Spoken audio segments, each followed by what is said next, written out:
आज हूँ मार्च मास 8 तारिख रविवार। आज दिन जाकर गुरुत्वपूर्ण खबर उपर आसतु नजर पकाइबा। भिडियोटी को शेष पर्यंत देखंतु।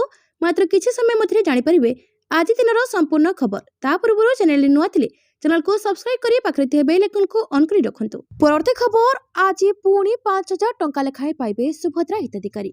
आज अंतर्जातीय महिला दिवस रे चतुर्थ किस्ती पाइबे सुभद्रा हिताधिकारी। पुरी रे हेबो ई कार्यक्रम जग देबे मुख्यमंत्री मोहन माझी और उप मुख्यमंत्री प्रभाती परिड़ा। सुभद्रा योजना 17 सेप्टेम्बर 2024 आरंभ होइतिला। शक्ति एवं सुरक्षार प्रतीक देवी सुभद्रा नामरू यार नाम निया जायछि। सुभद्रा योजना रे हिताधिकारी अकाउंट रे एपर्यंत 3टी किस्ती टंका पहुंची सारिछि। 3टी किस्ती रे 1 कोटी अधिक हिताधिकारी मोट 15,000 टंका पाई सारिछन्ति। सुभद्रा योजना अधीन रे थिबा समस्त योग्य हिताधिकारी निकट रे पहुंचीबा पई सरकार निरंतर प्रयास चलाइछन्ति। राखी पूर्णिमा रे तृतीय किस्ती टंका मिलिथिला। पूर्व 3टी किस्ती मोट 15,000 टंका लेखाए पाई सारिछन्ति राज्यर 1 कोटी अधिक महिला। किंतु अयोग्य हिताधिकारी एथिरु बाद दैछन्ति राज्य सरकार। या सत पुनश्च वेरिफिकेशन बेले जे माने योग्य थिबा जणा पड़िथिला सेमानकु भी टंका पठाइथिले सरकार। सेमाने मध्य चतुर्थ किस्ती टंका पाइबे। परवर्ती खबर आसुछि बड़ वर्षा। आगामी 3 दिन मध्य ओडिसा रे वर्षा हेबार संभावना अछि बोली भारतीय पाणीपाग विभाग आंचलिक केन्द्र पूर्वानुमान करिछि। पाणीपाग विभाग अनुसार राज्यर विभिन्न जिले में मार्च 10 तारिख राति 8:30 जाए बिजुली घड़घड़ी और प्रबल पवन बहिबार संभावना रही। विशेषकर उत्तर उपकूलवर्ती जिलागुड़िक गोटे 2टी स्थान में घड़घड़ी सह वर्षा हो पारे। 8 तारिख अर्थात आज 24टी जिला को वार्निंग जारी करिछि पाणीपाग विभाग। एथिमध्यरु 4टी जिला को ऑरेंज वार्निंग जारी होइछि। एही जिलागुड़िक बिजुली घड़घड़ी सह प्रबल वर्षा हेबा सह 40 ରୁ 50 किलोमीटर बेगरे पवन बहि पारे।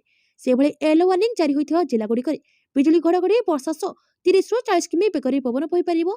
सेपरि गुळुगुळी नै मध्य सतर्क कराइछि पाणीपाग विभाग। परवर्ती खबर ओडिसा रे तेलर अभाव नै पानिक हुंतुनी। जगाण मंत्री देश किंबा राज्य रे पेट्रोल डीजल अभाव नै ओडिसा रे बहु परिमाण रे तैल मौजूद अछि।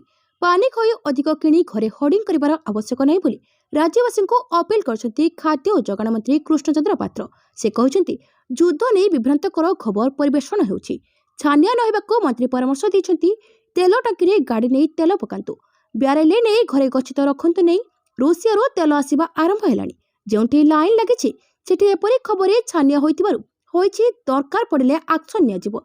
नित्य व्यवहार पदार्थ खाद्य चाउल भी अभाव नहीं बोली मंत्री कहबा सो दर वृद्धिर कारण किंतु कहिनांती मंत्री।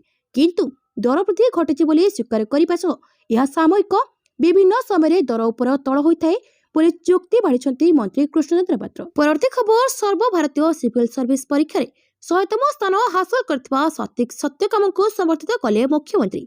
सर्वभारतीय सिविल सर्विस परीक्षा रे ऑल इंडिया रैंक 100 हासिल करथिबा केउझर जिला हाटडीही ब्लॉक रो मेधावी छात्र श्री सतीक सत्यकाम देवता निज पितामाता आज लोकसेवा भवन ठारे मुख्यमंत्री श्री मोहन माझी को साक्षात करिसेंती।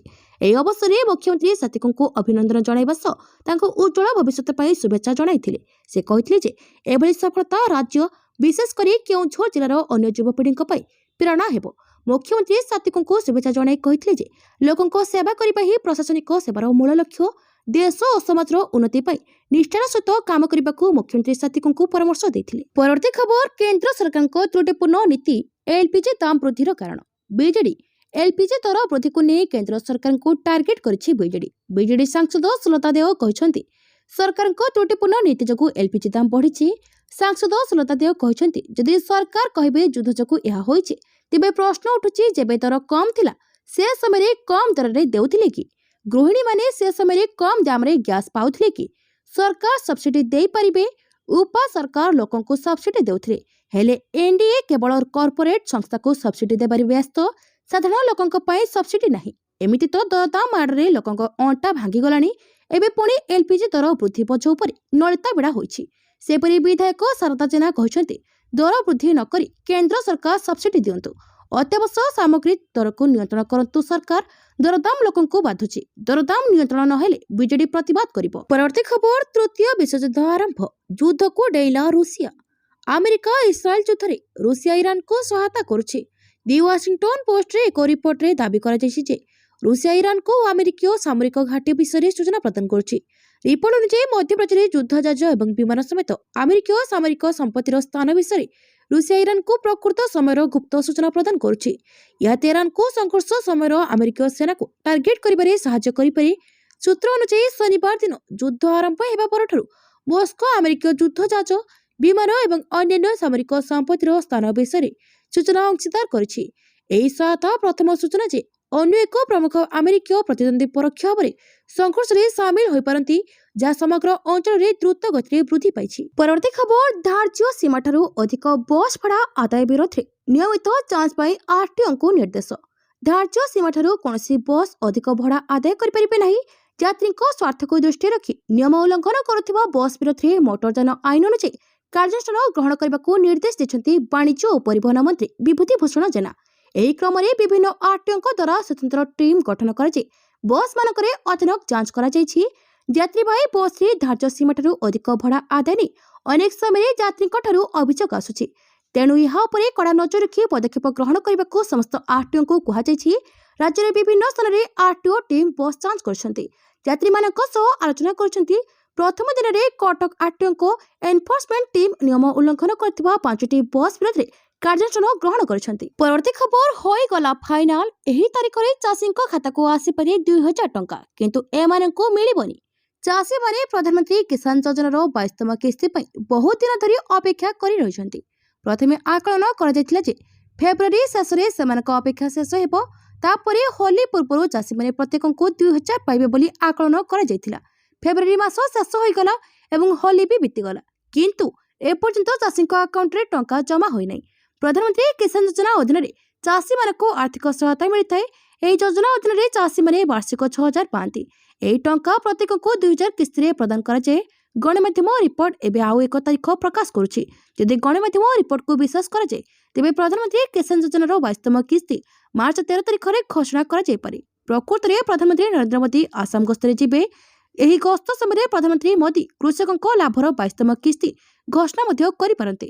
ତଥାପି ଏ ସମ୍ପର୍କରେ କୌଣସି ସରକାରୀ ସୂଚନା ପ୍ରକାଶ କରାଯାଇ ନାହିଁ। ପରବର୍ତ୍ତୀ ଖବର, ଭାରତକୁ ପଶିଲା ଇରାନୀ ଜାହାଜ, ଆମେରିକାରେ ବାଜିଲା ସାଇରନ୍। ମଧ୍ୟପ୍ରାଚ୍ୟରେ ଯୁଦ୍ଧ ପରିସ୍ଥିତି ଖରାପ ହେଉଛି।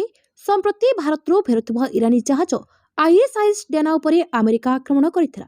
87 ଜଣ ଇରାନୀ ନାବିକଙ୍କ ମୃତ୍ୟୁ ହୋଇଥିବା ସୂଚନା ମିଳିଛି। ଏହି ସମୟରେ ଆଉ ଏକ ଇରାନୀ ଜାହାଜ IRIS ଲାଭାନ ଭାରତରେ ପହଞ୍ଚିଛି। ଏକ ଇରାନୀ ଯୁଦ୍ଧ ଜାହାଜ IRIS ଲାଭାନ ଭାରତୀୟ କୋଚି ବନ୍ଦରରେ ଅଟକି ରହିଛି। ରିପୋର୍ଟ ଅନୁଯାୟୀ 28 ଫେବୃଆରୀରେ ଏକ ଯାନ୍ତ୍ରିକ ତ୍ରୁଟି ଅନୁଭବ କରିବା ପରେ ଇରାନ ଭାରତଠାରୁ ସହାୟତା ମାଗିଥିଲା। ଭାରତ 1 ମାର୍ଚ୍ଚରେ ଜାହାଜକୁ କୋଚିରେ ଡକିଂ କରିବାକୁ ଅନୁମତି ଦେଇଥିଲା ଏବଂ ଏହା 4 ମାର୍ଚ୍ଚରେ ବନ୍ଦରରେ ପହଞ୍ଚିଥିଲା। ଜାହାଜରେ 183 ଜଣ କ୍ରୁ ସଦସ୍ୟ ବର୍ତ୍ତମାନ କୋଚିରେ ଭାରତୀୟ ନୌସେନା ପ୍ରତିଷ୍ଠାନରେ ରହିଛନ୍ତି। ଉଲ୍ଲେଖଯୋଗ୍ୟ ଯେ ସମ୍ପ୍ରତି ଇରାନୀ ଜାହାଜ IRIS ଡେନା ମିଲାନ ବହୁପକ୍ଷୀରେ ନୌସେନା ଅଭ୍ୟାସରେ ଅଂଶଗ୍ରହଣ କରି ଭାରତ ଫେରୁଥିଲେ। ଏହାପରେ ଆମେରିକା ଦ୍ୱାରା ଜାହାଜ ଉପରେ ଆକ୍ରମଣ କରାଯାଇଥିଲା, ଯେଉଁଥିରେ ପ୍ରାୟ 87 ଜଣ ଇରାନୀ ନାବିକଙ୍କ ମୃତ୍ୟୁ ହୋଇଥିଲା। ଏହି ଆକ୍ରମଣ ପରେ IRIS ଲାଭାନ ଏବେ ଭାରତରେ ଆଶ୍ରୟ ନେଇଛି। ପରବର୍ତ୍ତୀ ଖବର, ସେପ୍ଟେମ୍ବର ଯାଏଁ ଚାଲିବ ଯୁଦ୍ଧ। ଇରାନ ଆମେରିକା ଇସ୍ରାଏଲ ଯୁଦ୍ଧକୁ 8 ଦିନ ବିତିଗଲାଣି। ସପ୍ତାହକ ମଧ୍ୟରେ ଇରାନ 1200ରୁ ଅଧିକ ଲୋକଙ୍କ ମୃତ୍ୟୁ ହୋଇଥିବା ଜଣାପଡ଼ିଛି। 14 ଦେଶକୁ ବ୍ୟାପିଛି ଯୁଦ୍ଧର ବିଭୀଷିକା। ଜଳୁଛି ମଧ୍ୟପ୍ରାଚ୍ୟ। ଇରାନରେ ମୃତ୍ୟୁର ତାଣ୍ଡବ ଦେଖାଦେଇଛି। ପୋଲିଟିକୋ ଅନୁଯାୟୀ ପେଣ୍ଟାଗନ ଇରାନରେ କାର୍ଯ୍ୟକୁ ଅତି କମ୍ରେ 100 ଦିନ ପାଇଁ ସମର୍ଥନ କରିବା ପାଇଁ ଏହାର ଫ୍ଲୋରିଡା ମୁଖ୍ୟାଳୟରେ ଗୁପ୍ତଚର ଅଧିକାରୀଙ୍କ ସଂଖ୍ୟା ବୃଦ୍ଧି କରିଛି, ଯାହା ସେପ୍ଟେମ୍ବର ପର୍ଯ୍ୟନ୍ତ ମଧ୍ୟ ବୃଦ୍ଧି ପାଇପାରେ। ପୂର୍ବରୁ ରାଷ୍ଟ୍ରପତି ଡୋନାଲ୍ଡ ଟ୍ରମ୍ପ କହିଥିଲେ ଯେ ଇରାନରେ ଯୁଦ୍ଧ 4ରୁ 5 ସପ୍ତାହ ପର୍ଯ୍ୟନ୍ତ ଚାଲିବ। ତଥାପି ସଂଘର୍ଷ ବଢ଼ି ଗଲ୍ଫ ଦେଶଗୁଡ଼ିକୁ ବ୍ୟାପିବା ସହିତ ସାମରିକ ବାହିନୀ ଏକ ଲମ୍ବା ସମୟସୀମାକୁ ଦୃଷ୍ଟିରେ ରଖି କାମ କରୁଛି।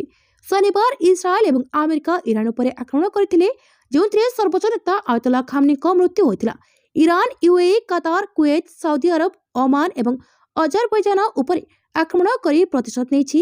ଯଦି ଯୁଦ୍ଧ ସେପ୍ଟେମ୍ବର ପର୍ଯ୍ୟନ୍ତ ଚାଲିବ, ତେବେ ତାଙ୍କର ଭବିଷ୍ୟବାଣୀ ସତ୍ୟ ହେବ, କାରଣ ବିଶ୍ୱ 7 ମାସର ଯୁଦ୍ଧ ଦେଖିବ, ଯେପରି ସେ ଭବିଷ୍ୟବାଣୀ କରିଥିଲେ। ପରବର୍ତ୍ତୀ ଖବର, ରାଜ୍ୟସଭା ଆସନ ନେଇ ଦଳମାନଙ୍କ ଛକାପଞ୍ଝା। ବିଜୟ ଦାବିରେ 3 ଦଳ। ରାଜ୍ୟସଭା ନିର୍ବାଚନକୁ ନେଇ ସରଗରମ ରାଜନୀତି। କେନ୍ଦ୍ର ଫୋକସରେ ଓଡ଼ିଶାର 4ର୍ଥ ଆସନ ଥିବାବେଳେ ଏନେଇ 3 ଦଳ ମଧ୍ୟରେ ଛକାପଞ୍ଝା ଦେଖିବାକୁ ମିଳିଛି। ବିଜେପି ସମର୍ଥିତ ସ୍ୱାଧୀନ ପ୍ରାର୍ଥୀ ଦିଲ୍ଲୀପ ରାୟଙ୍କୁ କେନ୍ଦ୍ର ଗୃହମନ୍ତ୍ରୀ ଅମିତ ଶାହ ଭେଟିବା ପରେ ଚର୍ଚ୍ଚା ଆହୁରି ସରଗରମ ହୋଇଛି। ରାଜ୍ୟସଭା ନିର୍ବାଚନରେ ନବୀନଙ୍କ ରଣନୀତିକୁ ନେଇ ସରଗରମ ରାଜନୀତି। ଦ୍ୱନ୍ଦ୍ୱରେ ତୃଣମୂଳ ସ୍ତରର ଉଭୟ ଦଳର ନେତା ଓ କର୍ମୀ। 4ର୍ଥ ଆସନ ଲାଗି ବିଜେଡି କଂଗ୍ରେସର କମନ କ୍ୟାଣ୍ଡିଡେଟ୍ ଦତେଶ୍ୱର ହତା ହୋଇଥିବା ବେଳେ ଦିଲ୍ଲୀପ ରାୟଙ୍କୁ ବିଜେପି ସମର୍ଥନ କରୁଛି। ଦତେଶ୍ୱର ନିଶ୍ଚିତ ବିଜୟୀ ହେବେ ବୋଲି ପୂର୍ବରୁ କହିଥିଲେ ପିସିସି ସଭାପତି ଭକ୍ତ ଦାସ। ସେପରି ବିଜେପି ମଧ୍ୟ ରାଜ୍ୟସଭା ନିର୍ବାଚନରେ ସଫଳତା ମିଳିବ ବୋଲି କହିଥିଲେ। ଅନ୍ୟପଟେ ଏନେଇ ପ୍ରତିକ୍ରିୟା ରଖି ବିଜେଡି କହିଛି ଯେ ସରକାରୀ ଦଳର ଆସ୍ଫାଳନ ସତ ହେବନି। ପରବର୍ତ୍ତୀ ଖବର, କୋଟିପତି ଯନ୍ତ୍ରୀଙ୍କ ଘରୁ ବାହାରିଲା ପୁଳା ପୁଳା ଟଙ୍କା, ନଗଦ 4.5 ଲକ୍ଷ ଟଙ୍କା ଜବତ। ଭିଜିଲାନ୍ସ ସେଲରେ ଜଳସମ୍ପଦ ବିଭାଗର କୋଟିପତି ଯନ୍ତ୍ରୀ ଘରୁ ବାହାରିଲା ପୁଳା ପୁଳା ଟଙ୍କା, ନଗଦ 4.5 ଲକ୍ଷ ଟଙ୍କା ଜବତ। କେନ୍ଦ୍ରାପଡ଼ା ଜିଲ୍ଲା ଡେରାବିଶ ଇରିଗେସନ ସବଡିଭିଜନର ସହକାରୀ ନିର୍ବାହୀ ଯନ୍ତ୍ରୀ ପ୍ରମୋଦ ରାୟଙ୍କର ଭୁବନେଶ୍ୱରରେ ଗୋଟିଏ ଓ 14ରେ ଗୋଟିଏ ବହୁତଳ କୋଠା ରହିଛି।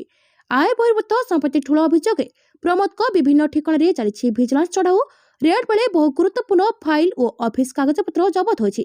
କେନ୍ଦ୍ରାପଡ଼ା, କଟକ, ଢେଙ୍କାନାଳ, ଭଦ୍ରକ ଓ ଭୁବନେଶ୍ୱରରେ ଏକକାଳୀନ ଚାଲିଛି ରେଡ୍। ସହକାରୀ ନିର୍ବାହୀ ଯନ୍ତ୍ରୀ ପ୍ରମୋଦ ରାୟଙ୍କ ଅଫିସ ସହ ଭଦ୍ରକ ଜିଲ୍ଲା ତିହିଡି ରାଣୀପୁରରେ ଥିବା ଶ୍ୱଶୁର ଘରେ ଯାଞ୍ଚ ଚାଲିଛି।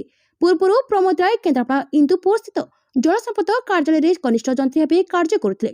ଏବେ ଛତାଛକ ସ୍ଥିତ କାର୍ଯ୍ୟାଳୟରେ ସହକାରୀ ନିର୍ବାହୀ ଯନ୍ତ୍ରୀ ଭାବେ କାର୍ଯ୍ୟ କରୁଛନ୍ତି। 1988 ମସିହାରେ ପ୍ରମୋଦ ରାୟ ଜଳସମ୍ପଦ ବିଭାଗରେ କନିଷ୍ଠ ଯନ୍ତ୍ରୀ ଭାବେ ଚାକିରି ଆରମ୍ଭ କରିଥିଲେ। ସେତେବେଳେ ତାଙ୍କର ଦରମା ଥିଲା 1500 ଟଙ୍କା। ବାଲିଅନ୍ତରେ 8000 ବର୍ଗ ଫୁଟ ଜମିରେ ଏକ 4 ମହଲା କୋଠା ରହିଛି। ସେପରି 14ରେ ପ୍ରାୟ 5200 ବର୍ଗ ଫୁଟ ଜମିରେ ରହିଛି 2 ମହଲା ବିଲ୍ଡିଂ। ସହକାରୀ ନିର୍ବାହୀ ଯନ୍ତ୍ରୀ ପ୍ରମୋଦ ରାୟଙ୍କର ଭୁବନେଶ୍ୱର ଓ 14ରେ ତାଙ୍କର 2ଟି ପ୍ଲଟ ଠାବ ହୋଇଛି। ପରବର୍ତ୍ତୀ ଖବର, ଦିଲ୍ଲୀପ ରାୟଙ୍କ ସୂଚନା। ରାଜ୍ୟସଭା ନିର୍ବାଚନ ନେଇ ଅମିତ ଶାହଙ୍କ ସହ ଆଲୋଚନା। ଭୁବନେଶ୍ୱରରେ କେନ୍ଦ୍ର ଗୃହମନ୍ତ୍ରୀ ଅମିତ ଶାହଙ୍କ ସହ ବୈଠକ ପରେ ଦିଲ୍ଲୀପ ରାୟ ବଡ଼ ସୂଚନା ଦେଇଛନ୍ତି। ରାଜ୍ୟସଭା ନିର୍ବାଚନ ନେଇ ନିର୍ବାଚନୀ ରଣନୀତି ଉପରେ ବୈଠକରେ ଆଲୋଚନା ହୋଇଛି ବୋଲି ଦିଲ୍ଲୀପ ରାୟ କହିଛନ୍ତି। ଦିଲ୍ଲୀପ ରାୟ କହିଛନ୍ତି ଯେ ରାଜ୍ୟସଭା ନିର୍ବାଚନ ପାଇଁ ବିଜେପି ପ୍ରସ୍ତୁତ ହେଉଛି। ପୁଣି ଥରେ 2002 ପରି ବିଜୟ ହାସଲ କରିବେ ବୋଲି ଦମ୍ଭକ୍ତି ପ୍ରକାଶ କରିଛନ୍ତି ଦିଲ୍ଲୀପ ରାୟ। ରାଜ୍ୟସଭା ନିର୍ବାଚନ ପାଇଁ ସ୍ୱାଧୀନ ପ୍ରାର୍ଥୀ ଭାବେ ଦିଲ୍ଲୀପ ରାୟ ନାମାଙ୍କନ ଦାଖଲ କରି ପ୍ରଧାନମନ୍ତ୍ରୀ ନରେନ୍ଦ୍ର ମୋଦି, କେନ୍ଦ୍ରମନ୍ତ୍ରୀ ଅମିତ ଶାହ, ମୁଖ୍ୟମନ୍ତ୍ରୀ ମୋହନ ଚରଣ ମାଝୀ ଏବଂ ରାଜ୍ୟ ବିଜେପି ସଭାପତି ମନମୋହନ ସାମଲଙ୍କୁ ଧନ୍ୟବାଦ ଜଣାଇଛନ୍ତି। କହି ରଖୁଛି ଯେ ଗତକାଲି ଅମିତ ଶାହ ଓଡ଼ିଶା ଗସ୍ତରେ ଆସି ବହୁ ପ୍ରକଳ୍ପର ଶିଳାନ୍ୟାସ ଓ ଲୋକାର୍ପଣ କରିଥିଲେ। ଏହାପରେ ରାଜ୍ୟ ବିଜେପି କାର୍ଯ୍ୟାଳୟରେ 1.5 ଘଣ୍ଟାରୁ ଅଧିକ ସମୟ ଧରି ଦଳୀୟ ନେତୃତ୍ୱଙ୍କ ସହ ଆଲୋଚନା କରିଥିଲେ। ପରବର୍ତ୍ତୀ ଖବର, ଆକ୍ରମଣ ପାଇଁ ପଡ଼ୋଶୀ ଦେଶଙ୍କୁ କ୍ଷମା ମାଗିଲେ ଇରାନ ରାଷ୍ଟ୍ରପତି। ଆକ୍ରମଣ ପାଇଁ ପଡ଼ୋଶୀ ଦେଶଙ୍କୁ କ୍ଷମା ମାଗିଲେ ଇରାନ ରାଷ୍ଟ୍ରପତି। ତେହେରାନ 7-3 ଇରାନ ଉପରେ ଗତ ଶନିବାର ଠାରୁ ଇସ୍ରାଏଲ ଓ ଆମେରିକା ଆକ୍ରମଣ ଜାରି ରଖିଥିବା ବେଳେ ଇରାନ ମଧ୍ୟ ସେମାନଙ୍କ ଉପରେ ପାଲଟା ଆକ୍ରମଣ କରୁଛି। ଇରାନ ଇସ୍ରାଏଲ ଉପରେ ସିଧାସଳଖ ଆକ୍ରମଣ କରୁଥିବା ବେଳେ ପଶ୍ଚିମ ଏସିଆରେ ଥିବା ଆମେରିକାର ସାମରିକ ଘାଟି ଉପରେ ଜୋରଦାର ଆକ୍ରମଣ କରୁଛି। ଇରାନର ଆକ୍ରମଣରେ ମଧ୍ୟପ୍ରାଚ୍ୟରେ ଏହାର ପଡ଼ୋଶୀ ଦେଶମାନେ କ୍ଷତିଗ୍ରସ୍ତ ହେଉଛନ୍ତି।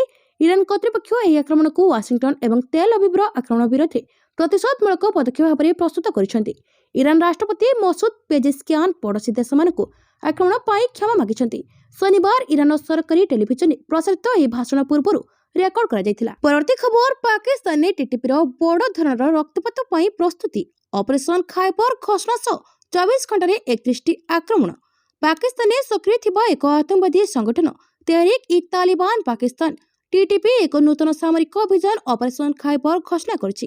ସଂଗଠନର ମୁଖପାତ୍ରଙ୍କ ଦ୍ୱାରା ଜାରି ଏକ ବାର୍ତ୍ତାରେ କୁହାଯାଇଛି ଯେ ସେମାନଙ୍କର ବାର୍ଷିକ ପ୍ରମୁଖ ଅଭିଯାନ ଅଲ ଖାନ୍ଦକ ଏବେ ଶେଷ ହୋଇଛି ଏବଂ ଏହା ସ୍ଥାନରେ ଏକ ନୂତନ ଅଭିଯାନ ଆରମ୍ଭ କରାଯାଇଛି। ପାକିସ୍ତାନୀ ସୁରକ୍ଷା ଏଜେନ୍ସି ଓ ସରକାରୀ ପ୍ରତିଷ୍ଠାନ ବିରୋଧରେ ବଡ଼ ଧରଣର ଆକ୍ରମଣ କରିବା ପାଇଁ ଏହି ଅପରେସନ ଆରମ୍ଭ ହୋଇଛି। ଏହି ଗୋଷ୍ଠୀ ଦେଶର ବିଭିନ୍ନ ସ୍ଥାନରେ ସୁରକ୍ଷା ବାହିନୀକୁ ଟାର୍ଗେଟ କରିବା ଏବଂ ଏହାର ନେଟୱାର୍କକୁ ସକ୍ରିୟ କରିବାକୁ ଗୋଷ୍ଠୀର ଯୋଦ୍ଧାମାନଙ୍କୁ ନିର୍ଦ୍ଦେଶ ଦିଆଯାଇଛି। ଅପରେସନ ଖାଇବର ଘୋଷଣା ସହିତ ଟିଟିପି ପାକିସ୍ତାନ ଅନେକ ଅଞ୍ଚଳରେ ସମ୍ମିଳିତ ଆକ୍ରମଣ କରିଥିବା ଦାବି କରିଛି। ପରବର୍ତ୍ତୀ ଖବର, ଯୁଦ୍ଧ ଯୋଗୁଁ ଅଶୋଧିତ ତେଲ ଦର ଆକାଶ ଛୁଆଁ। ବ୍ୟାରେଲ ପିଛା $90 ଟପିଛି। ତେଲ ଦରରେ ନିଆଁ। $90 ପାର କଲା ଅଶୋଧିତ ତେଲ। ବଢ଼ିପାରେ ପେଟ୍ରୋଲ ଡିଜେଲ ଦାମ। ଇରାନ ସହ ଚାଲିଥିବା ଯୁଦ୍ଧ ଯୋଗୁଁ ବିଶ୍ୱ ବଜାରରେ ଅଶୋଧିତ ତେଲ ଦର ଆକାଶ ଛୁଆଁ। ବ୍ରେଣ୍ଟ କ୍ରୁଡର ମୂଲ୍ୟ ବ୍ୟାରେଲ ପିଛା $90 ଟପିଛି, ଯାହା ଗତ 2 ବର୍ଷ ମଧ୍ୟରେ ସବୁଠାରୁ ଅଧିକ। ବ୍ରେଣ୍ଟ କ୍ରୁଡ ଦର 8.52% ବଢ଼ି $92.69 ପହଞ୍ଚିଥିବା ବେଳେ ଆମେରିକୀୟ WTI ତେଲ ଦର 12% ବୃଦ୍ଧି ପାଇ $90.90 ହୋଇଛି। 1983 ପରଠାରୁ ଗୋଟିଏ ସପ୍ତାହରେ ସବୁଠାରୁ ବଡ଼ ବୃଦ୍ଧି। ବିଶ୍ୱର 20% ତେଲ ଷ୍ଟ୍ରେଟ୍ ଅଫ୍ ହର୍ମୁଜ ଦେଇ ଯାଏ। ଯୁଦ୍ଧ ଯୋଗୁଁ ସେଠାରେ ଜାହାଜ ଚଳାଚଳ ପ୍ରାୟ ବନ୍ଦ ହୋଇଛି। ଇରାନ ଆକ୍ରମଣ ଭୟରେ ତେଲ ବୋଝେଇ ଜାହାଜଗୁଡ଼ିକ ଯାଇପାରୁନାହିଁ। ତେଲ ଦର ବଢ଼ିବା ଯୋଗୁଁ ଆମେରିକାରେ ପେଟ୍ରୋଲ ଓ ଡିଜେଲ ଦାମ 10% ବଢ଼ିଛି। ପ୍ରଭାବରେ ସାରା ବିଶ୍ୱରେ ମୁଦ୍ରାସ୍ଫୀତି ବା ମହଙ୍ଗା ମାଡ଼ ଆଶଙ୍କା ଦେଖାଦେଇଛି। ଯଦି ଯୁଦ୍ଧ ଥମେ ନାହିଁ ତେବେ ତେଲ ଦର ବ୍ୟାରେଲ ପିଛା $100ରୁ $150 ପର୍ଯ୍ୟନ୍ତ ଯାଇପାରେ ବୋଲି ବିଶେଷଜ୍ଞମାନେ ମତ ଦେଇଛନ୍ତି। ପରବର୍ତ୍ତୀ ଖବର, ଆଜି ରାତିରେ ହେବ ସବୁଠାରୁ ବଡ଼ ଆକ୍ରମଣ। ବୋମା କ୍ଷେପଣାସ୍ତ୍ର ଗର୍ଜିବ। ଇରାନକୁ ଚେତାବନୀ ଦେଲା ଆମେରିକା। ମଧ୍ୟପ୍ରାଚ୍ୟରେ ଚାଲିଥିବା ଉତ୍ତେଜନା ମଧ୍ୟରେ ଆମେରିକା ଇରାନ ବିରୋଧରେ ସମ୍ପୂର୍ଣ୍ଣ ଯୁଦ୍ଧ ଘୋଷଣା କରିଛି। ଆମେରିକାର ଅର୍ଥ ସଚିବ ସ୍କଟ ବେସେଣ୍ଟ ଏକ ଟିଭି ଶୋ ସମୟରେ ଚେତାବନୀ ଦେଇଛନ୍ତି। ଆଜି ରାତି ଇରାନ ପାଇଁ ସବୁଠାରୁ କଷ୍ଟକର ରାତି ହେବ। ଏହି ବୟାନ ସାରା ବିଶ୍ୱରେ ଆତଙ୍କ ସୃଷ୍ଟି କରିଛି, କାରଣ ଏହାକୁ ଏପର୍ଯ୍ୟନ୍ତର ସବୁଠାରୁ ବଡ଼ ସାମରିକ ଅଭିଯାନ ଭାବରେ ବର୍ଣ୍ଣନା କରାଯାଉଛି। ଶାନ୍ତି ପାଇଁ ଆଶା ଏବେ ମିଳନ ହେଉଥିବା ପରି ମନେ ହେଉଛି ଏବଂ ଯୁଦ୍ଧର କାଳଛାୟ ଗଭୀର ହୋଇଛି। ସ୍କଟ୍ ବେସାଣ୍ଟ ଫକ୍ସ ବିଜନେସର କୁଡୋଲ ସୋରେ ଦାବି କରିଛନ୍ତି, ଆମେରିକାର ସେନାର ପ୍ରାଥମିକ ଲକ୍ଷ୍ୟ ହେଉଛି ଇରାନର କ୍ଷେପଣାସ୍ତ୍ର ଶକ୍ତିକୁ ଚୂର୍ଣ୍ଣ କରିବା। ଆମେରିକା ଆଜି ରାତିରେ ଇରାନର କ୍ଷେପଣାସ୍ତ୍ର ଲଞ୍ଚର ଓ କାରଖାନାଗୁଡ଼ିକୁ ଟାର୍ଗେଟ କରିବ। ଏହି ସୁବିଧାଗୁଡ଼ିକୁ ଗୁରୁତ୍ୱପୂର୍ଣ୍ଣ କ୍ଷତି ପହଞ୍ଚାଇବା ଦ୍ୱାରା ପ୍ରତିଶୋଧ ନେବା ପାଇଁ ଇରାନର ସାମରିକ କ୍ଷମତା ସମ୍ପୂର୍ଣ୍ଣ ନଷ୍ଟ ହୋଇଯିବ। ପରବର୍ତ୍ତୀ ଖବର, ଯୁଦ୍ଧ ପାଇଁ ନ୍ୟୁଜ୍ ଚ୍ୟାନେଲ ଗୁଡ଼ିକର ଟିଆରପି ବନ୍ଦ, ବାର୍କୁ ନିର୍ଦ୍ଦେଶ ଦେଲେ କେନ୍ଦ୍ର ସରକାର। 4 ସପ୍ତାହ ପାଇଁ ବନ୍ଦ ରହିବ ଟିଭି ଚ୍ୟାନେଲ ଗୁଡ଼ିକର ଟିଆରପି ରିପୋର୍ଟିଂ, ବାର୍କୁ ନିର୍ଦ୍ଦେଶ ଦେଲେ କେନ୍ଦ୍ର ସରକାର। ନିର୍ଦ୍ଦେଶନାମା ଅନୁଯାୟୀ ଆସନ୍ତା 1 ମାସ କିମ୍ବା ପରବର୍ତ୍ତୀ ନିର୍ଦ୍ଦେଶନାମା ପର୍ଯ୍ୟନ୍ତ ଟିଆରପି ରିପୋର୍ଟିଂ ବନ୍ଦ ରହିବ। ଏନେଇ କେନ୍ଦ୍ର ସୂଚନା ଓ ପ୍ରସାରଣ ମନ୍ତ୍ରାଳୟ ପକ୍ଷରୁ ସୂଚନା ମିଳିଛି। ଇସ୍ରାଏଲ ଇରାନ ଯୁଦ୍ଧକୁ ନେଇ କିଛି ଟେଲିଭିଜନ ନ୍ୟୁଜ୍ ଚ୍ୟାନେଲ ପକ୍ଷରୁ ଅତିରଞ୍ଜିତ ମନେକଢ଼ା ବିଷୟବସ୍ତୁ ପ୍ରସାରଣ କରାଯାଉଛି। ଏଭଳି ଖବର ପ୍ରସାରଣ ଦ୍ୱାରା ସାଧାରଣ ଲୋକେ, ବିଶେଷ କରି ଯୁଦ୍ଧ ପ୍ରଭାବିତ ଅଞ୍ଚଳରେ ରହୁଥିବା ଲୋକଙ୍କ ପରିବାର ସଦସ୍ୟମାନେ ଭୟ ଓ ଆତଙ୍କିତ ହୋଇପଡ଼ୁଛନ୍ତି। ମନ୍ତ୍ରାଳୟ ଭାରତରେ ଟେଲିଭିଜନ ରେଟିଂ ଏଜେନ୍ସିର ପଲିସି ଗାଇଡଲାଇନ୍ସର ଧାରା 24.2ର ଉଦାହରଣ ଦେଇଛି। ସେହି ଧାରାରେ ମନ୍ତ୍ରାଳୟ ପକ୍ଷରୁ ଜାରି କରାଯାଉଥିବା ମାର୍ଗଦର୍ଶିକା, ଆଦେଶ, ନିୟମ ଓ ନିର୍ଦ୍ଦେଶକୁ ରେଟିଂ ଏଜେନ୍ସି ମାନିବାକୁ ପଡ଼ିବ। ଅଧିକାରୀଙ୍କ ଅନୁଯାୟୀ ନ୍ୟୁଜ୍ ଚ୍ୟାନେଲ ଗୁଡ଼ିକ ମଧ୍ୟରେ ଟିଆରପି ରେଟିଂ ପାଇଁ ପ୍ରତିଯୋଗିତା ଚାଲିଛି। ପରବର୍ତ୍ତୀ ଖବର, ଭାରତର ଉତ୍ଥାନ ଭାରତୀୟଙ୍କ ପାଇଁ, ଏସ୍ ଜୟଶଙ୍କର। ଭାରତ ମହାସାଗରକୁ ନେଇ ବୈଦେଶିକ ମନ୍ତ୍ରୀ ଜୟଶଙ୍କରଙ୍କ ବଡ଼ ମନ୍ତବ୍ୟ। ନୂଆଦିଲ୍ଲୀରେ ଗୁରୁତ୍ୱପୂର୍ଣ୍ଣ ରାଇସିନା ଡାଏଲଗ 2016 ଆରମ୍ଭ। ବିଶ୍ୱର ପ୍ରମୁଖ ନେତୃବୃନ୍ଦ ସାମିଲ ହୋଇ ରଖୁଛନ୍ତି ମନ୍ତବ୍ୟ। ଭୂ ରାଜନୀତି ଏବଂ ପ୍ରଯୁକ୍ତି ବିଦ୍ୟା ଉପରେ ବିଶ୍ୱ ନେତାଙ୍କ ଆଲୋଚନା। କାହିଁକି ଏକ ଦେଶ ନାମରେ ନାମିତ ହୋଇଛି, କହି ଅଭିଭାଷଣ ରଖିଲେ। କାରଣ ଭାରତ ମହାସାଗର ମଝିରେ ରହିଛି ଆମ ଭୂଖଣ୍ଡ। ଆମର ଅଭିବୃଦ୍ଧି ସହ ଭାରତ ମହାସାଗର ଅନ୍ୟ ରାଷ୍ଟ୍ର ମଧ୍ୟ ଉପକୃତ, ଯେଉଁମାନେ ଆମ ସହ କାମ କରୁଛନ୍ତି, ବେଶୀ ଫାଇଦା ନେଉଛନ୍ତି। ଭାରତର ଉତ୍ଥାନ କେବଳ ଭାରତର ଶକ୍ତି ଦ୍ୱାରା ହିଁ ସମ୍ଭବ। ଭାରତର ଉତ୍ଥାନ କେବଳ ଭାରତର ଶକ୍ତି ଦ୍ୱାରା ହିଁ ସମ୍ଭବ। ଅନ୍ୟମାନଙ୍କ ଭୁଲ ଓ ଦୁର୍ବଳତା ପାଇଁ ଆମର ଉତ୍ଥାନ ନୁହେଁ। ଜୟଶଙ୍କର ପାଶ୍ଚାତ୍ୟ ଗଣତାନ୍ତ୍ରିକ ବ୍ୟବସ୍ଥାକୁ ପରୋକ୍ଷରେ ଟାର୍ଗେଟ କଲେ। ଗ୍ଲୋବାଲ ସାଉଥରେ ଅଗଣତାନ୍ତ୍ରିକ ଶକ୍ତିକୁ ପାଶ୍ଚାତ୍ୟ ରାଷ୍ଟ୍ର ପ୍ରମୋଟ କରୁଛି। ଏପରି ବ୍ୟବସ୍ଥାକୁ ଆପଣ ଘରେ ଆପଣାଇ ପାରନ୍ତି, ମାତ୍ର ବାହାରେ ନୁହେଁ। ପରବର୍ତ୍ତୀ ଖବର, ଶ୍ରୀରାମକୃଷ୍ଣ ବିଦ୍ୟା ମନ୍ଦିରରେ +2 ଖୋଲିବାକୁ ସିବିଏସ୍ଇର ଅନୁମତି। କୋରାପୁଟ ସ୍ଥିତ ଶ୍ରୀରାମକୃଷ୍ଣ ବିଦ୍ୟା ମନ୍ଦିରରେ ଯୁକ୍ତ 2 ଶ୍ରେଣୀ ଖୋଲିବା ପାଇଁ ସିବିଏସ୍ଇ ପକ୍ଷରୁ ଅନୁମତି ମିଳିଛି। ସିବିଏସ୍ଇ ବୋର୍ଡର ନିୟମାନୁଯାୟୀ ଏହି ବିଦ୍ୟାଳୟ ସମସ୍ତ ଆବଶ୍ୟକ ଭିତ୍ତିଭୂମି ରହିଥିବାରୁ ଏହି ଅନୁମତି ମିଳିଥିବା ନେଇ ବିଦ୍ୟାଳୟର ଅଧ୍ୟକ୍ଷ ତପସ୍ୱିନୀ ମହାପାତ୍ର ପ୍ରକାଶ କରିଛନ୍ତି। ବିଦ୍ୟାଳୟକୁ ଏହି ଅନୁମତି ପ୍ରମାଣପତ୍ର ମିଳିବା ପରେ ବିଦ୍ୟାଳୟର ସମସ୍ତ ଶିକ୍ଷୟିତ୍ରୀ, ଶିକ୍ଷକ ଏବଂ ଛାତ୍ରଛାତ୍ରୀଙ୍କ ମଧ୍ୟରେ ଆନନ୍ଦ ଖେଳିଯାଇଛି।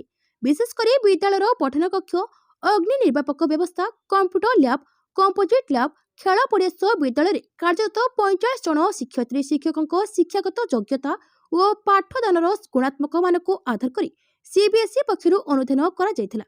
ଗତ ଜାନୁଆରୀ 16 ତାରିଖରେ ସିବିଏସ୍ଇରୁ ଆସିଥିବା 2 ଜଣିଆ ପ୍ରତିନିଧି ଦଳ ବିଦ୍ୟାଳୟର ବିଭିନ୍ନ ବ୍ୟବସ୍ଥା ପରିଦର୍ଶନ କରିଥିଲେ। ପରବର୍ତ୍ତୀ ଖବର, ଭଣଜା କରୁଛି ବିଶ୍ୱ ରେକର୍ଡ, ମାମା ବନିଲେ ଆଇପିଏସ୍ ଅଫିସର। ଖେଳ ପଡ଼ିଆ ହେଉ କିମ୍ବା ପାଠପଢ଼ା ଟେବୁଲ, ଯେତେବେଳେ ପରିଶ୍ରମ ସହିତ ସଂକଳ୍ପ ଯୋଡ଼ି ହୁଏ, ସେତେବେଳେ ଇତିହାସ ରଚାଯାଏ।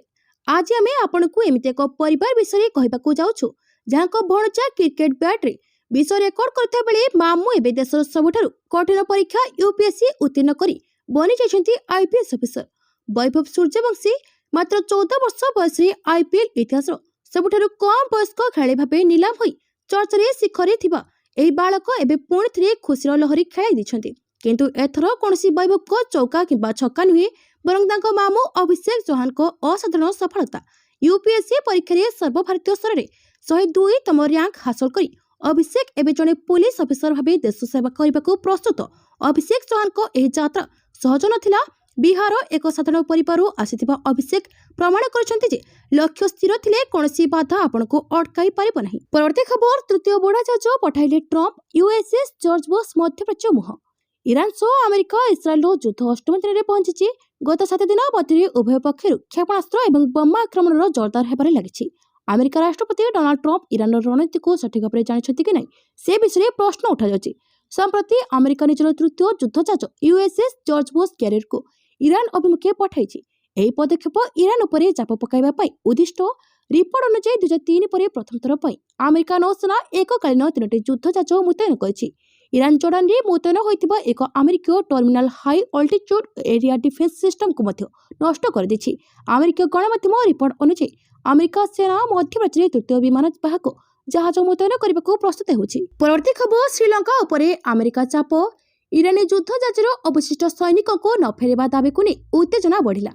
ଶ୍ରୀଲଙ୍କା ଉପକୂଳରେ ଏକ ଆମେରିକୀୟ ବୁଡ଼ାଜାହାଜ ଇରାନୀ ଯୁଦ୍ଧ ଜାହାଜକୁ ବୁଡ଼ାଇ ଦେବା ପରେ କୂଟନୈତିକ ଯୁଦ୍ଧ ଜୋରଦାର ହୋଇଛି।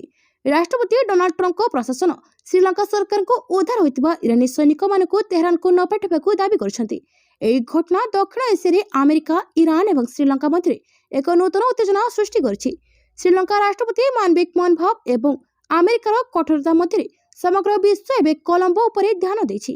ଗତ ବୁଧବାର ଏକ ଆମେରିକୀୟ ବୁଡ଼ାଜାହାଜ ଶ୍ରୀଲଙ୍କାର ଗାଲେ ସହରଠାରୁ 19 ନଟିକାଲ ମାଇଲ ଦୂରରେ ଇରାନୀ ଯୁଦ୍ଧ ଜାହାଜ ଆଇରସ୍-ଡେନା ଉପରେ ଏକ ଶକ୍ତିଶାଳୀ ଟର୍ପେଡୋ ଆକ୍ରମଣ କରିଥିଲା।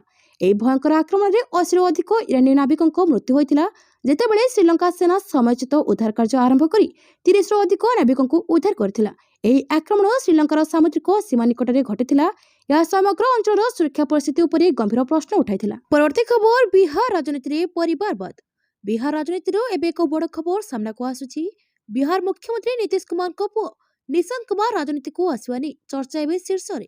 ଯଦିଓ ନୀତିଶ କୁମାର ସବୁବେଳେ ପରିବାରବାଦ ବିରୋଧରେ ସ୍ୱର ଉତ୍ତୋଳନ କରିଛନ୍ତି, କିନ୍ତୁ ବିହାର ଇତିହାସ କହୁଛି ଯେ ଏଠାରେ ମୁଖ୍ୟମନ୍ତ୍ରୀଙ୍କ ଚୌକିରୁ ପୁଅର ରାଜନୈତିକ କ୍ୟାରିୟର ଗଢ଼ିବା କୌଣସି ନୂଆ କଥା ନୁହେଁ। ନୀତିଶଙ୍କ ପୂର୍ବରୁ 7 ଜଣ ଏମିତି ମୁଖ୍ୟମନ୍ତ୍ରୀ ରହିଛନ୍ତି ଯେଉଁମାନେ ନିଜ ପୁଅଙ୍କୁ ରାଜନୀତିରେ ମଇଦାନକୁ ଓହ୍ଲାଇଛନ୍ତି। ଆସନ୍ତୁ ନଜର ପକାଇବା ବିହାର ଏହି ରାଜନୈତିକ ପରିବାରବାଦ ଉପରେ। ବିହାରରୁ ଦିଲ୍ଲୀ ପର୍ଯ୍ୟନ୍ତ ଏବେ ଗୋଟିଏ ଆଲୋଚନା, ନିଶାନ୍ତ କୁମାର କ'ଣ ହେବେ ନୀତିଶଙ୍କ ଉତ୍ତରାଧିକାରୀ? ଯଦି ନିଶାନ୍ତ ରାଜନୀତିକୁ ଆସନ୍ତି, ତେବେ ସେ ହେବେ ବିହାର 8ମ ମୁଖ୍ୟମନ୍ତ୍ରୀଙ୍କ ପୁତ୍ର, ଯିଏ ରାଜନୈତିକ ମଇଦାନରେ ପାଦ ଥାପିବେ। ସବୁଠୁ ବଡ଼ ନାମ ହେଉଛି ଲାଲୁ ପ୍ରସାଦ ଯାଦବ ଏବଂ ରାବ୍ରି ଦେବୀଙ୍କ ପରିବାର। ସେମାନଙ୍କ 2 ପୁଅ ତେଜସ୍ୱୀ ଯାଦବ ଓ ତେଜ ପ୍ରତାପ ଯାଦବ ଏବେ ବିହାର ରାଜନୀତିରେ ପ୍ରମୁଖ ଚେହେରା। ବିଶେଷ କରି ତେଜସ୍ୱୀ ଏବେ ବିରୋଧୀ ଦଳର ନେତା ଭାବେ ନିଜର ଏକ ସ୍ୱତନ୍ତ୍ର ପରିଚୟ ସୃଷ୍ଟି କରିଛନ୍ତି। ପରବର୍ତ୍ତୀ ଖବର, ସୁନା କିଣିବା ହେଲା ସ୍ୱପ୍ନ, 22 କ୍ୟାରେଟକୁ ଟପିଲା 1.5 ଲକ୍ଷ।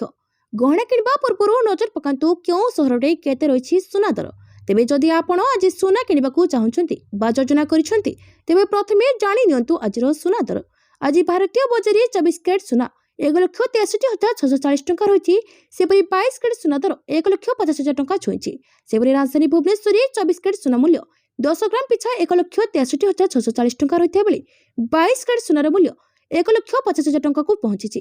ସେପରି ମୁମ୍ବାଇରେ 24 କ୍ୟାରେଟ ମୂଲ୍ୟ 1,63,640 ଟଙ୍କା ଏବଂ 22 କ୍ୟାରେଟ ମୂଲ୍ୟ ଦର 1,50,000 ଟଙ୍କା ରହିଛି।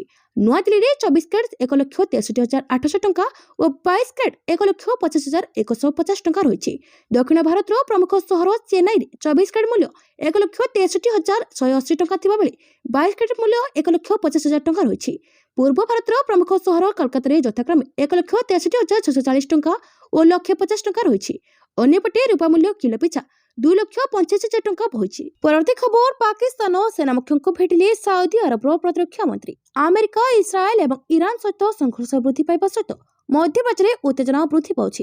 ଇରାନ ସାଉଦି ଆରବର ସ୍ଥାନଗୁଡ଼ିକୁ ଟାର୍ଗେଟ କରି ଡ୍ରୋନ୍ ଏବଂ କ୍ଷେପଣାସ୍ତ୍ର ଆରମ୍ଭ କରିଥିବା ରିପୋର୍ଟ ପରେ ପରିସ୍ଥିତି ଅଧିକ ଗମ୍ଭୀର ହୋଇଛି। ଏହି ଆକ୍ରମଣଗୁଡ଼ିକ ମଧ୍ୟରୁ କିଛି ଶକ୍ତି ସୁବିଧା ଏବଂ ରାଜ୍ୟ ଭିତରେ ଥିବା ଅନ୍ୟାନ୍ୟ ରଣନୈତିକ ପ୍ରତିଷ୍ଠାନ ସମେତ ଗୁରୁତ୍ୱପୂର୍ଣ୍ଣ ସ୍ଥାନଗୁଡ଼ିକୁ ପ୍ରଭାବିତ କରିଥିବା ବିଶ୍ୱାସ କରାଯାଉଛି, ଯାହା ଆଞ୍ଚଳିକ ସ୍ଥିରତା ବିଷୟରେ ଚିନ୍ତା ସୃଷ୍ଟି କରୁଛି। ଏହି ମଧ୍ୟରେ ସାଉଦି ଆରବର ପ୍ରତିରକ୍ଷା ମନ୍ତ୍ରୀ ଅଲି ଖାଲିଦ ବିନ୍ ସଲମାନ ପାକିସ୍ତାନ ସେନା ମୁଖ୍ୟ ଫିଲ୍ଡ ମାର୍ଶାଲ ଅସିମ ମୁନିରଙ୍କ ସହ ଏକ ବୈଠକ କରି ସୁରକ୍ଷା ପରିସ୍ଥିତି ଉପରେ ଆଲୋଚନା କରିଥିଲେ। ପାକିସ୍ତାନ ସେନା ମୁଖ୍ୟ ଏବଂ ପ୍ରତିରକ୍ଷା ବାହିନୀ ମୁଖ୍ୟ ଫିଲ୍ଡ ମାର୍ଶାଲ ଅସିମ ମୁନିରଙ୍କ ସହ ସାକ୍ଷାତ କରିଥିବା ନେଇ ଆଲୋଚନା ହୋଇଛି। ଆମେ ରାଜ୍ୟ ଉପରେ ଇରାନ ଆକ୍ରମଣ ଏବଂ ଆମର ମିଳିତ ରଣନୈତିକ ପ୍ରତିରକ୍ଷା ଚୁକ୍ତିନାମାର ଢାଞ୍ଚା ମଧ୍ୟରେ ଏହାକୁ ବନ୍ଦ କରିବା ପାଇଁ ଆବଶ୍ୟକ ପଦକ୍ଷେପ ବିଷୟରେ ଆଲୋଚନା କରାଗଲା। ପରବର୍ତ୍ତୀ ଖବର, ଜନାଦେଶକୁ ଲୋକଙ୍କ ବାଧ୍ୟବାଧକତା ଭାବୁଥିଲେ ନବୀନ। ବିଗତ 2 ଦଶନ୍ଧି ଧରି ଓଡ଼ିଶାରେ କ୍ଷମତାସୀନ ଥିବା ନବୀନ ପଟ୍ଟନାୟକ ସରକାର ଜନସାଧାରଣଙ୍କ ସେବା କରିବା ପରିବର୍ତ୍ତେ ଜନାଦେଶକୁ ଲୋକଙ୍କ ବାଧ୍ୟବାଧକତା ଭଳି ଭାବୁଥିଲେ। ନା ସେମାନେ ସମବାୟ କ୍ଷେତ୍ର ପାଇଁ କିଛି ପଦକ୍ଷେପ ନେଲେ, ନା ଦୁଗ୍ଧ ଚାଷୀ ଓ କୃଷକଙ୍କ ପାଇଁ କୌଣସି ଯୋଜନା କଲେ। ଯୋଜନାବଦ୍ଧ ଭାବେ ଓଡ଼ିଶାର ଗ୍ରାମାଞ୍ଚଳର ଅର୍ଥନୀତିକୁ ପଙ୍ଗୁ କରିଦିଆଯାଇଛି। ଏଭଳି କିଛି ଢଙ୍ଗରେ କଡ଼ା ଭାଷାରେ ବିଜେଡି ସୁପ୍ରିମ ନବୀନ ପଟ୍ଟନାୟକଙ୍କୁ ସିଧାସଳଖ ଟାର୍ଗେଟ କରିଛନ୍ତି। ବିଜେପି ଚାଣକ୍ୟ ତଥା କେନ୍ଦ୍ର ଗୃହ ଓ ସହକାରିତା ମନ୍ତ୍ରୀ ଅମିତ ଶାହ ଦିନିକିଆ ଓଡ଼ିଶା ଗସ୍ତରେ ଆସି ବିଭିନ୍ନ 3,275 କୋଟି ଟଙ୍କାର ବିଭିନ୍ନ ପ୍ରକଳ୍ପର ଶିଳାନ୍ୟାସ ଓ ଉଦ୍ଘାଟନ କରିବା ସହ 6ଟି ପ୍ରକଳ୍ପ ପାଇଁ MOU ସ୍ୱାକ୍ଷରିତ ହୋଇଛି। ଏହା ସହିତ ବିକଶିତ ଓଡ଼ିଶାର ବ୍ଲୁପ୍ରିଣ୍ଟ ଦେଇ ଶ୍ରୀ ଶାହ ରାଜ୍ୟରେ ବନ୍ଦ ପଡ଼ିଥିବା ଚିନି କଳ ଖୋଲିବା ଓ ଶ୍ବେତ ବିପ୍ଳବ ପାଇଁ ସବୁ ପ୍ରକାର ସହାୟତା ଯୋଗାଇ ଦେବା ନିମନ୍ତେ କେନ୍ଦ୍ର ସରକାର ପ୍ରସ୍ତୁତ ଓ ରାଜ୍ୟ ସରକାରଙ୍କ ସହାୟତାରେ ଏହାକୁ କାର୍ଯ୍ୟକାରୀ କରାଯିବ। ପରବର୍ତ୍ତୀ ଖବର, ଉତ୍ତରପ୍ରଦେଶ ଉପମୁଖ୍ୟମନ୍ତ୍ରୀଙ୍କ ହେଲିକପ୍ଟର ଜରୁରୀ ଅବତରଣ। ଉଡ଼ାଣ ସମୟରେ କ୍ୟାବିନ୍ ହୋଇଗଲା ଧୂଆଁ ଧୂଆଁ। ଉତ୍ତରପ୍ରଦେଶର ଉପମୁଖ୍ୟମନ୍ତ୍ରୀ କେଶବ ପ୍ରସାଦ ମୌର୍ଯ୍ୟଙ୍କ ହେଲିକପ୍ଟର ଜରୁରୀକାଳୀନ ଅବତରଣ କରିଛି। हेलिकप्टरଟି लखनऊर लामार्ट ग्राउंडରୁ कौशाम्बी अभिमुखे उड़ाण भरुला। अवतरण करने समय संपूर्ण हेलिकप्टर धुआं पूर्ण हो जाइथिबा सूचना मिली। सुरक्षा दृष्टि लखनऊ विमान बंदर जरूरीकालीन अवतरण करने को बाध्य कर उपमुख्यमंत्री हेलिकप्टर सहित जड़ित यह घटना विषय सूचना मिलवा मात्रे प्रशासन और सुरक्षा अधिकारी माने घटनास्थल में पहुंची। हेलिकप्टर त्रुटिर तदंत पई एक वैश्विक दल कार्य करुछि। जरूरीकालीन अवतरण समय विमान बंदर कड़ा सुरक्षा व्यवस्था करा जायथिला। हेलिकप्टर अवतरण करने मात्रे सुरक्षा और वैश्विक दल तुरंत घेरी जाइथिले एवं उपमुख्यमंत्री को सुरक्षित भाव में स्थानांतर करा जायथिला। परवर्ती खबर सरकार को बड़ निष्पत्ति तृतीय संतान जन्म कले मिलिबो 25,000। आंध्र प्रदेश मुख्यमंत्री एन चंद्रबाबू नायडू राज्यर प्रजनन हार ह्रास नहीं चिंता प्रकाश करछंती। जनसंख्या बढ़ाइबाकू मास्टर प्लान करछंती। आंध्र प्रदेश मुख्यमंत्री से विधानसभा एक जनसंख्या परिचालना नीति मध्य प्रस्ताव देछंती। एही नीति अनुसार सरकार तृतीय संतान जन्म पई आर्थिक प्रोत्साहन, स्वतंत्र पितामाता छुट्टी एवं महिला व्यापक सुविधा प्रदान करेंगे। से घोषणा करछंती जे जनसंख्या वृद्धि एवं एक वरदान एवं राज्य सरकार यह प्राथमिकता देवे। एही जनसंख्या परिचालना नीति को मार्च शेष सुधा चूड़ांत कर एप्रिल 1 कार्यकारी करने को लक्ष्य रखा। मुख्यमंत्री विधानसभा कहते जे जनसंख्या परिचालना नीति ह्रास पाउଥିବା प्रजनन हार को उन्नत करने लक्ष्य रखिछि। मुख्यमंत्री चिंता प्रकाश करछंती जे एही ह्रास अर्थनैतिक अभिवृद्धि पई विपद सृष्टि करुछि। परवर्ती खबर ममता को नहीं क्षोभ झाड़िले राष्ट्रपति। पश्चिमबंग मुख्यमंत्री को आचरण को नहीं क्षोभ प्रकाश कले राष्ट्रपति द्रौपदी मुर्मू। दार्जिलिंग अंतर्जातीय संताली सम्मेलन अवसर क्षोभ प्रकाश करछंती। स्थानटी संकीर्ण, मात्र एठारे 5 लाख लोक एकत्रित होई परिबे। मु जानि नाही प्रशासन मनरे कौन थिला एपरि एक स्थान बाछिले जोंठारे सातल लोके जाई परिलेनी। प्रशासन भाविथिला केही उपस्थित हेबे नाही, राष्ट्रपति आसी फेरी जिबे। जदि राष्ट्रपति कौन स्थान को आसंती मुख्यमंत्री और मंत्री माने आसंती। मु मध्य बेंगलोर झियो ममता दीदी मो सान भणी परी। मु जानि नाही से मो उपरे रागिछंती कि नाही, सेथिपाई यह घटिछि। परवर्ती खबर महानगरे आत्मसमर्पण कले जंगलर माओवादी आत्मसमर्पण करिबार शेष सुजोग मार्च 31 तारिख आउ हाथ गणती किछि दिन रहिगला। नक्सल जदि जंगलर बाहरी पुलिस निकट में आत्मसमर्पण न करंती तेबे स्थित भयंकर हेबो बोली केंद्र गृहमंत्री अमित शाह पूर्व सफासफा कहते। सरकार को टार्गेट जते पाखी आसुछि नक्सल से जंगलर बाहरी संगठन को त्याग कर मुख्य स्रोत में सामिल होइछंती। एही क्रम में आज तेलंगाना मुख्यमंत्री रेवंत रेड्डी सम्मुखें 130 जन नक्सल आत्मसमर्पण करछंती। हैदराबाद में आयोजित एक स्वतंत्र कार्यक्रम में एही नक्सल माने मुख्य स्रोत में सामिल होइछंती। माओवादी माने मुख्यमंत्री निकट में 124 अत्याधुनिक बंदूक हस्तांतर करछंती। परवर्ती खबर महाकाशरू क्षेपणास्त्र बोली परिचित ब्लू स्पारो ने बड़ खबर। ईरान सर्वोच्च नेता आयतुल्लाह खामनी को एक बड़ सामरिक आक्रमण में हत्या कर तेबे खामनी को हत्या करने प्रयोग होता क्षेपणास्त्र और यार प्रक्रिया को नहीं एक बड़ खबर सामना को आसी। रिपोर्ट अनुसार इस्राएल यह आक्रमण में ब्लू स्पारो नामक एक अत्यंत घातक क्षेपणास्त्र व्यवहार करथिला। याको मिसाइल फ्रॉम स्पेस बा महाकाशरू क्षेपणास्त्र बोली कहा जाए, कारण लक्ष्यस्थल को छुईबा पूर्व महाकाशर शीर्ष में पहुंची द्रुत गति तलक फेरी थाए। खामनी को ऊपर आक्रमण पाई इस्राएली F-15 ईगल युद्ध विमान नियोजित करथिला। एही विमान गुडी को प्राय 30 क्षेपणास्त्र निक्षेप करा जायथिला, जेउथरे ब्लू स्पारो क्षेपणास्त्र मध्य शामिल थिला। ब्लू स्पारो मिसाइल इस्राएल द्वारा विकसित होइथिबा advance air launch ballistic missile. यार रेंज प्राय 2000 किलोमीटर।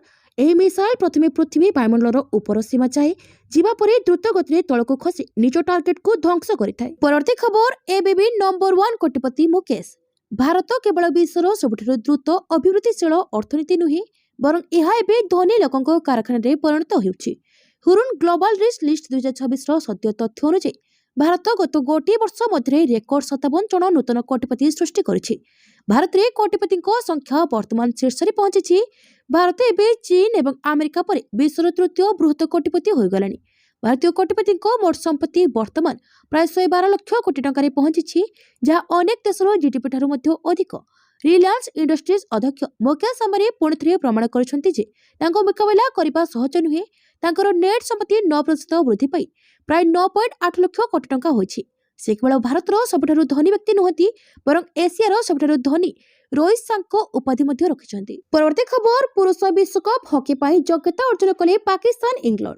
चलित वर्ष बेल्जियम और नेदरलैंड्स रे हेबाकु थिबा पुरुष विश्वकप हॉकी 2026 पाई योग्यता अर्जन करछन्ति पाकिस्तान और इंग्लैंड। यह सहित विश्वकप 16 दल मध्य 11 निश्चित हो जाइछि। शुक्रवार इंग्लैंड मालेशिया को 7-1 और पाकिस्तान जापान को 4-3 परास्त करने पर विश्वकप योग्यता अर्जन करछन्ति। ଉଭୟ ଦଳ ଶନିବାର ଫାଇନାଲରେ ପରସ୍ପରକୁ ଭେଟିବେ। ପାକିସ୍ତାନ ପ୍ରାୟ 8 ବର୍ଷ ପରେ ବିଶ୍ୱକପ୍ ଯୋଗ୍ୟତା ଅର୍ଜନ କରିଛି। ସେପରି କାଂସ୍ୟ ପଦକ ପାଇଁ ଶନିବାର ମାଲେସିଆ ଓ ଜାପାନ ମଧ୍ୟରେ ମୁକାବିଲା ହେବ। ଏହି ମ୍ୟାଚ୍ରେ ବିଜୟୀ ମଧ୍ୟ ବିଶ୍ୱକପ୍ ଲାଗି ଯୋଗ୍ୟତା ଅର୍ଜନ କରିବ। ପୂର୍ବରୁ Bharat, Australia, Netherlands, Belgium, Spain, Argentina, Germany, New Zealand ଓ ଦକ୍ଷିଣ ଆଫ୍ରିକା ବିଶ୍ୱକପ୍ରେ ନିଜର ସ୍ଥାନ ନିଶ୍ଚିତ କରିସାରିଛନ୍ତି। ପରବର୍ତ୍ତୀ ଖବର, ମେ ଆରମ୍ଭରୁ ରବି ଧାନ କିଣିବେ ସରକାର। ଇନପୁଟ ସହାୟତା କ୍ୱିଣ୍ଟାଲ ପ୍ରତି ଚାଷୀଙ୍କୁ ମିଳିବ 731 ଟଙ୍କା। ଆସନ୍ତା ମେ ମାସରୁ ରବି ଧାନ କିଣିବେ ସରକାର। ମେ 1 ତାରିଖରୁ ଧାନ କିଣା ଆରମ୍ଭ ହୋଇ ଜୁନ୍ 30 ତାରିଖରେ ଶେଷ ହେବ। ଓଡ଼ିଶା ରାଜ୍ୟ ନାଗରିକ ଯୋଗାଣ ନିଗମ ଲିମିଟେଡ୍, ପାକ୍ସ, ଲାମ୍ପସ, ପାଣି ପଞ୍ଚାୟତ ଇତ୍ୟାଦି ମାଧ୍ୟମରେ ଚାଷୀଙ୍କ ଅତିରିକ୍ତ ଧାନ କ୍ରୟ କରାଯିବ। ଧାନର ସର୍ବନିମ୍ନ ସହାୟକ ମୂଲ୍ୟ ପ୍ରତି କ୍ୱିଣ୍ଟାଲ ପିଛା 2369 ଟଙ୍କା ପ୍ରଦାନ କରାଯିବ। ଧାନର ସର୍ବନିମ୍ନ ସହାୟକ ମୂଲ୍ୟ ବ୍ୟତୀତ କୃଷି ଏବଂ କୃଷକ ସଶକ୍ତିକରଣ ବିଭାଗର କୃଷକ ସମୃଦ୍ଧି ଯୋଜନା ଅଧୀନରେ ଇନପୁଟ ସହାୟତା କ୍ୱିଣ୍ଟାଲ ପ୍ରତି 731 ଟଙ୍କା ପ୍ରଦାନ କରାଯିବ। ଏହି ବର୍ଷ ମଧ୍ୟ କେବଳ 20ଟି ଜିଲ୍ଲାରେ ଧାନ କିଣା କାର୍ଯ୍ୟ କରାଯିବ। ସରକାରଙ୍କୁ ବଳକା ଧାନ ଯୋଗାଇବାକୁ ଇଚ୍ଛୁକ ପ୍ରତ୍ୟେକ ଚାଷୀଙ୍କ ନିକଟସ୍ଥ ଅଧିକୃତ ପାକ୍ସ, ଲାମ୍ପସ, ପାଣି ପଞ୍ଚାୟତ ଇତ୍ୟାଦିରେ ବାଧ୍ୟତାମୂଳକ ଭାବରେ ନିଜର ନାମ ପଞ୍ଜୀକୃତ କରିବାକୁ ପଡ଼ିବ। ପାକ୍ସ ଚାଷୀମାନଙ୍କ ଦ୍ୱାରା ସେମାନଙ୍କର ବ୍ୟକ୍ତିଗତ ଜମି ବ୍ୟାଙ୍କ ବିବରଣୀ ସମ୍ପର୍କରେ ଦାଖଲ କରାଯାଇଥିବା ସୂଚନାକୁ ବାସ୍ତବ ସମୟରେ ଡିଜିଟାଇଜେସନ କରିବ। ପରବର୍ତ୍ତୀ ଖବର, ଇସ୍ରାଏଲକୁ $151.8 ମିଲିୟନ ସାମରିକ ସହାୟତା ଘୋଷଣା କଲା ଆମେରିକା। ଥରେ ଉଠିବ ଇରାନ। ମଧ୍ୟପ୍ରାଚ୍ୟରେ ଜାରି ରହିଥିବା ଭୟଙ୍କର ଯୁଦ୍ଧ ଆଜି 8ମ ଦିନରେ ପହଞ୍ଚିଛି। ଇରାନ ଓ ଆମେରିକା ଇସ୍ରାଏଲ ମଧ୍ୟରେ ସଂଘର୍ଷ ଚରମ ସୀମାରେ ଥିବାବେଳେ ଯୁଦ୍ଧ ମଇଦାନକୁ ଏକ ବଡ଼ ଖବର ସାମ୍ନାକୁ ଆସିଛି। ଆମେରିକାର ବୈଦେଶିକ ବିଭାଗ ଇସ୍ରାଏଲକୁ ପ୍ରାୟ $151.8 ମିଲିୟନ ମୂଲ୍ୟର ଅସ୍ତ୍ରଶସ୍ତ୍ର ଓ ସାମରିକ ସହାୟତା ପାଇଁ ମଞ୍ଜୁରୀ ଦେଇଛି। ଆମେରିକାର ବୈଦେଶିକ ମନ୍ତ୍ରୀ ମାର୍କ ରୁବିଓ ଏହି ଗୁରୁତ୍ୱପୂର୍ଣ୍ଣ ନିଷ୍ପତ୍ତି ନେଇ କହିଛନ୍ତି ଯେ ବର୍ତ୍ତମାନର ଜରୁରୀକାଳୀନ ପରିସ୍ଥିତିକୁ ଦୃଷ୍ଟିରେ ରଖି ଇସ୍ରାଏଲକୁ ତୁରନ୍ତ ସାମରିକ ଉପକରଣ ଯୋଗାଇ ଦେବା ଆବଶ୍ୟକ। ଯୁଦ୍ଧ ଯୋଗୁଁ ଉଭୟ ପକ୍ଷରେ ଅସ୍ତ୍ରଶସ୍ତ୍ରର ଅଭାବ ଦେଖାଦେଇଥିବାରୁ ଆମେରିକାର ଏହି ପଦକ୍ଷେପ ଇସ୍ରାଏଲର ପ୍ରତିରକ୍ଷା ବ୍ୟବସ୍ଥାକୁ ଅଧିକ ଶକ୍ତିଶାଳୀ କରିବ ବୋଲି ଆଶା କରାଯାଉଛି।